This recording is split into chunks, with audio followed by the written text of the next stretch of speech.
পৃথিবীর মধ্যে 6টি শ্রেষ্ঠ দোয়া, এই দোয়াগুলোর আমল যদি কোনো বান্দা বান্দি করতে পারে তাহলে পৃথিবীতে যতগুলো দোয়া আছে তার ভিতরে এই দোয়াগুলোই সর্বশ্রেষ্ঠ দোয়া বলেছেন নবী করিম সাল্লাল্লাহু আলাইহি ওয়াসাল্লাম।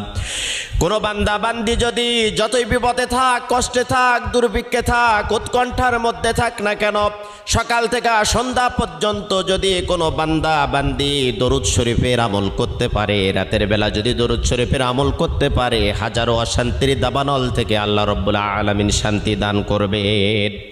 1 নম্বরে দরুদ শরীফের আমল করবেন। 2 নম্বরে ইস্তেগফার। আপনার মুখটা এমন হয়ে যাবে আল্লাহ রাব্বুল আলামিনের কাছে দোয়া করার সাথে সাথে আপনার দোয়াটা কবুল হয়ে যাবে। সব সময়ের জন্য পড়বেন আস্তাগফিরুল্লাহাল্লাযী লা ইলাহা ইল্লা হুয়াল হাইয়ুল কাইয়্যুম ওয়া আতুবু ইলাইহি। যদি না পারেন তাহলে পড়তে থাকবেন শুধু আস্তাগফিরুল্লাহ।